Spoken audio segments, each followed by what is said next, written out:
تاریخ میں ہمیں ایک ایسی شخصیت ملتی ہے جس کا ذکر قرآن اور بائبل دونوں میں ملتا ہے. تو کیا قرآن بائبل کی نقل ہے؟ آئیے قرآن کے اسی معجزے پر نظر ڈالتے ہیں. لفظ حمان کافی سالوں سے کنٹروورسی کا شکار رہا ہے کیونکہ حمان لفظ دونوں قرآن اور بائبل میں ملتا ہے. حمان کا لفظ بائبل میں ہمیں بک آف ایسٹر میں ملتا ہے جس میں حمان کو موسیٰ علیہ السلام کے دور کے بعد پرشیا کے بادشاہ کا اسسٹنٹ بتایا گیا ہے. لیکن قرآن کے مطابق حمان موسیٰ علیہ السلام کے دور کا شخص تھا اور اسی بات کو لے کر اہل کتاب ہمیشہ قرآن پر اعتراض کرتے رہے اور یہ کہتے رہے کہ قرآن بائبل کی نقل ہے اور یہاں نقل کرنے میں غلطی ہو گئی، نعوذ باللہ. لیکن کیا آپ جانتے ہیں مصر کے ماہرین کو قدیمی ہیروگلافکس ملے ہیں جس میں حمان کا نام اور اس کا لقب تک شامل ہے، جس میں لکھا تھا دو دعائیں دیوتاؤں سے دعا مانگتی ہیں کہ آمون حمان کے پتھروں کے معبودوں کے نگران کو برکت دیں. آمون مصریوں کے دیوتاؤں میں سے ایک ہیں جن کے مجسمے پورے مصر میں لگے ہوئے ہیں. ہیروگلافکس کی ڈیکوڈنگ کی وجہ سے ہمیں آج مصر کی قدیمی کلچر اور زندگی کے بارے میں پتہ چلا ہے، جس کی وجہ سے ہمیں آج حمان کے بارے میں پتہ چلا جس کے نام کا حوالہ ہمیں وہ نام کے میوزیم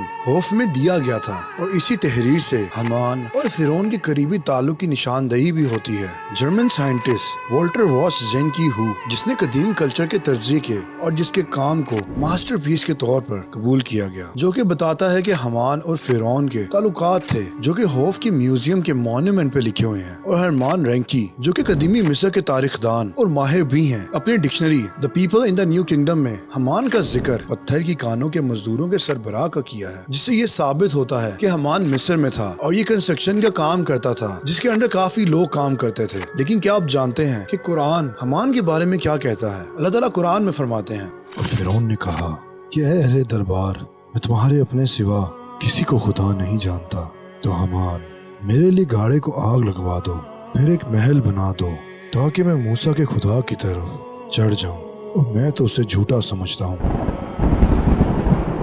اللہ اکبر. قرآن کے مطابق حمان مصر میں تھا اور موسیٰ علیہ السلام کے دور میں تھا اور وہ کوئی تعمیرات کے کام کرتا تھا. اور ہزاروں سالوں بعد آج مصر کے ماہرین کو وہ ہیروگلافکس ملے ہیں جس میں حمان کا نام اور اس کا لقب پتھروں کی کان کے کارکنوں کا سربراہ. اللہ اکبر. اگر قرآن بائبل کی نقل ہوتی تو نقل یہاں بھی ضرور ہوتی، لیکن قرآن نے بائبل کو نقل نہیں کیا بلکہ بائبل کے تبدیل شدہ ہونے کا دعویٰ کیا ہے. بے شک اللہ تعالیٰ قرآن میں فرماتا ہے ہم ان قریب اعتراف میں بھی اور خود ان کی ذات میں بھی نشانیاں دکھائیں گے یہاں تک کہ ان پہ حق واضح ہو جائے گا اور یہ چلا اٹھیں گے کہ قرآن حق ہے. کیا تم کو یہ کافی نہیں کہ تمہارا پروردگار ہر چیز سے واقف ہے؟ اللہ اکبر. بے شک آج ہم اللہ کی وہ نشانیاں دیکھ رہے ہیں، اسی لیے ہم کہتے ہیں غور کریں، کیونکہ غور کرنے والوں کے لیے نشانیاں ہیں.